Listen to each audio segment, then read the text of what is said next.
So the platform we're building, worldmeter.io, and we hope it to be ready at the beginning of 2017.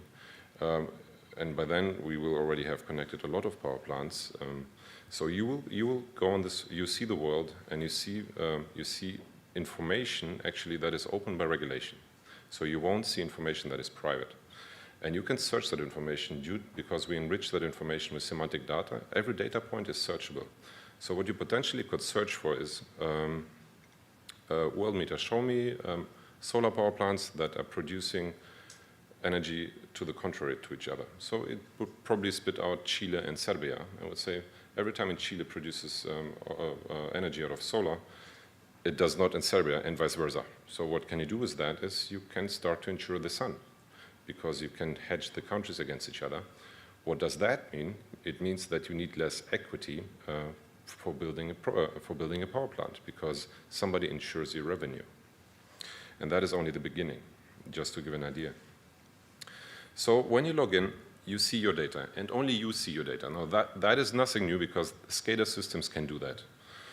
But what is more interesting, and this is the Mist browser. So this is not our browser. This is the browser of Ethereum, just to give you an idea how that might look like. So what we have been working on in the last 2 years was different applications, and there will be different applications. It will be decentralized apps, proprietary apps, and certified apps by regulators or different, let's say, market makers. So a very simple app is asset performance monitoring. Show me how my asset was working. The other one is, I'm a solar power plant. Please show me how I'm performing compared to my neighbors. And if I'm underperforming, I might have forgotten to put down the snow down from the panels. Project development, secondary market. So operation maintenance is predictive maintenance. So Andritz is building an app. If you have a hydropower plant and you give me your performance data, I can, out of my know-how, which I have internally, predict you the lifetime of the turbine. I can tell with which percentage compared to other power plants, which bearing going to break when. Now this is nothing new. Many other companies can do that as well. With that platform, Andritz might not even know which power plant it is, which they're analyzing. So out of that operation maintenance app, because the data can be reused, what happens is you have a technical due diligence, because the data, the interpretation was done in real time, and this real-time interpretation was also hashed on the blockchain. So it means out of this technical due diligence, that data can be reused by another third party, which makes a financial due diligence, and then you have a real-time asset valuation. Means on the secondary market app, what you could do is, if you want to sell or if you want to refinance your power plant, you just put it up there, and somebody who wants to invest or refinance you, he can make the due diligence online, because the data was recorded when the data happened. So the other one is forecast, and then energy trading platform, virtual power plants, Balancing group accounting, as I told you before, microgrid management, trading bot, which we called white label utility. So we have designed a trading bot. It's by far not possible to deploy that yet, but we just wanted to see if it works or not. That someday in the future, every household can download a trading bot, and that trading bot makes this house a single trader in the market. And you can tell to this bot, I only want to have green energy, or I just want to have the cheapest energy. And that trading bot you could also download on the Tesla, and the Tesla trades by itself when it's connected to the grid. It should know if you want to use it or not, and when. Yeah. So there is a lot of different applications. For example, emission certificate generation, that is not more than 20 lines of code. And the project that I wanted to show you is actually a project on the consumer side, because most of these applications I've shown here are, let's say, on the generation side. And actually, you can rebuild every business model in a different app. And because we are connecting a lot of power plants right now, by building an app, you don't have to do the integration, to vertical integration to the power plants. You immediately have those power plants available as potential customers. Lauren here right now, he's actually right now in South Africa. We're going to call him now. And I just want to show you where it is, where he is in Johannesburg at a school. Lauren, could you shortly explain where you are and what you're doing there? Sure. Okay, so I'm in it's a city outside of Johannesburg in South Africa. It's called Soweto, which stands for Southwestern Townships. And it's a city that is, the reason it's here is due to the legacy of segregation and apartheid. And in fact, it's very close, where I am right now, it's very close to where Nelson Mandela used to live in his youth. And I'm in a small school in the middle part of Soweto.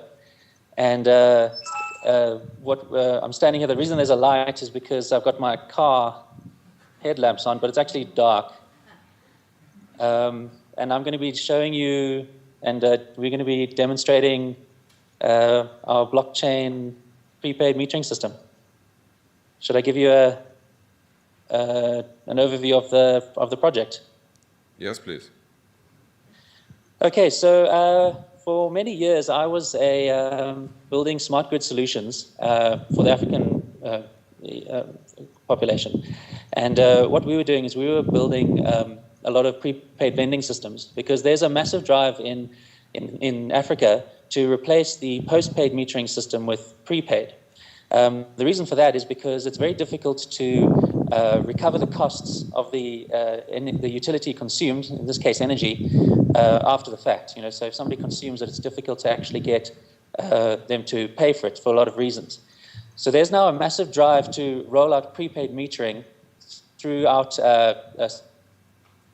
South Africa and Africa. But that now has introduced a whole new set of problems, because 80% of Africans are unbanked. They don't have access to banking services. So they live entirely in a cash economy. And that means that paying for anything really is very difficult. You know, they have to carry cash, and it's insecure, and it generally increases costs. And the same is for prepaid metering. So now what happens is if they want to make purchases for electricity, they have to physically carry cash to a vendor that's allocated somewhere, and buy a token and then go and load those meters, or do the vending remotely. Now we struggle to find ways to actually get those vendors nearby the actual customers. Also, a prepaid vending system makes the energy a lot more expensive, because those vendors need infrastructure, and also there's traveling costs, and it's very inconvenient as well to make those payments. You can imagine if you're in a remote area and your lights go out, now you need to, there's no way you can actually make a payment, because there's no easy electronic way of doing that. So while we were busy dealing with this problem, I was very interested in Bitcoin, and I thought, this is the perfect solution. It's an electronic currency that no banking is required. And also, in Africa, there's the mobile adoption is very widespread. So I built it into the system, and then I just thought, well, hang on, maybe we can do this instead of just for that particular system. We can actually roll this out and make it available to other vendors as well. Lauren, I'm sending now a Bitcoin. Can you show the meter?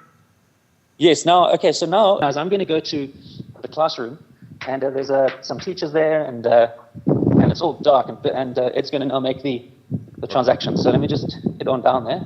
Tell me when I should make the transaction. Yeah, sure. So I'm just going to head down to the classroom now. Are you alone there? Is somebody else there? No, there's a lot of people, well, not with me at this moment, but there's a lot of people that we're about to see. The principal is here, and there's some teachers, some staff. How long it's going to take you? Sorry, give me another 30 seconds. 30 seconds, okay. How long does the transaction take? It takes 30 seconds. The transaction it should take about 30 seconds. Now what I've done is I've lowered the confirmation to 0, so it's not going to take a full 10 minutes to actually do the transaction. Okay, here I am. Okay. I'm not getting back, All right.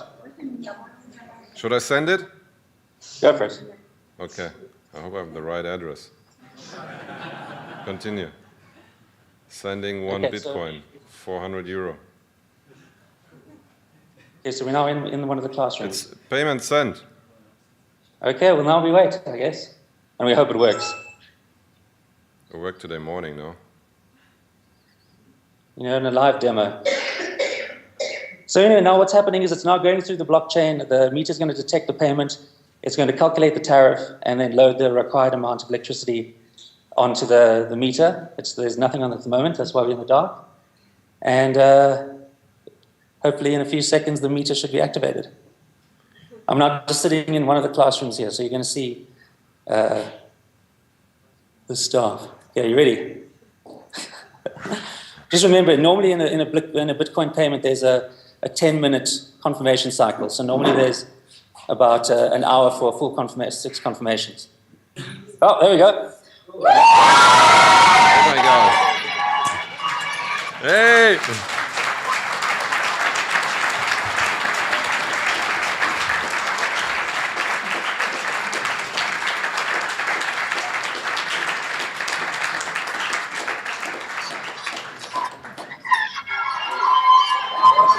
Hey, Lauren, now the party starts or what?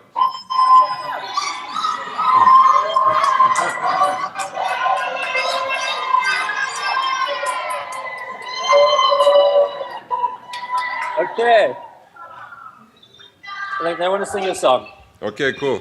So we are actually also now finished, and we also can have a beer now. So thank you very much, Lauren. Thank you, guys.